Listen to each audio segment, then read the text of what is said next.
In recent months, concerns are growing over human rights violations of those pertaining to the Christian faith in the region of the Middle East. The Egyptian constitution proclaims Islam the state religion, but also guarantees to all its citizens freedom of belief and freedom to practice religious rights.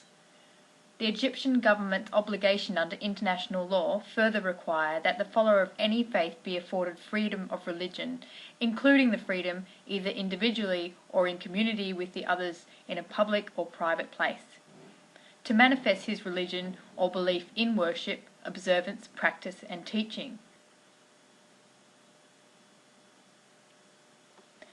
Attacks on civilians working for foreign governments, attacks on governments, victimized Iraq's small Christian community through church bombings, abductions, murders, forcing tens of thousands of Christians to flee abroad or even to the relative security of the Kurdish-controlled part of North Iraq. BBC goes inside Baghdad and has a look at the life of Canon Andrew White, one of the last standing ministers on the ground in Baghdad. BBC Simulation reports.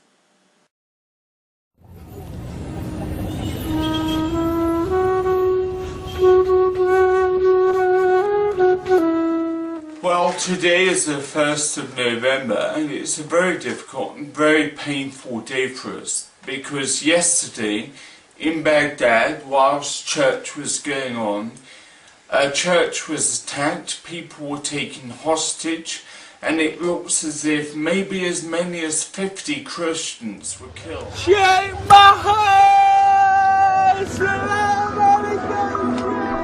Despite having multiple sclerosis, Canon Andrew White has worked in this troubled country for over 10 years. Iraqi Christians call him their Abuna, their father. Others call him the Vicar of Baghdad. But his mission is not purely religious. Canon White works tirelessly to reconcile Iraq's warring factions. His passion to promote peace means making friends in unlikely places and involves extraordinary risks. But then, Canon White is no ordinary vicar. Churches around the world are terrible places. I might be your Abuna, but I don't like church very much. That's why I come to church here. Well, welcome to what we call Camp Baghdad, the international zone here in Iraq, and it's the centre of Baghdad. It's a huge area.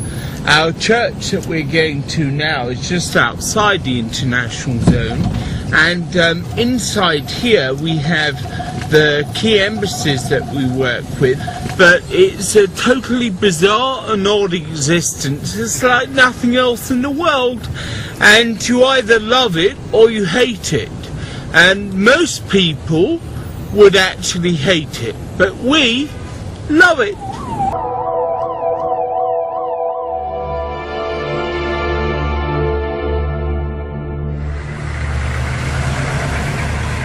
Canon White lives in the international zone, known as the Green Zone. The heavily fortified compound which used to be Saddam Hussein's seat of power. Its 6 square miles now house thousands of foreign military and diplomatic staff. Travelling outside the international zone poses a far greater set of risks. To get to church, Canon White needs 20 heavily armed guards. As you'll see in the car in front, they don't keep their guns inside either. It's really very high profile and very dramatic. I always say to them, please don't shoot anybody on the way to church. I don't like people being shot. Walls and razor wire. In the shadow of the bombed out buildings there is a little piece of England, St. George's Anglican Church. It's just off Haifa Street, one of the most dangerous thoroughfares in Baghdad. Now this is the only Anglican church left standing in the country. Under the watchful eye of his guards, every weekend Canon White conducts his unorthodox services. Are you ever scared? No. Not even a tiny bit? Not even a tiny bit. Not even when guns are placed in my face, because perfect love casts out all fear. Not some fear, all fear.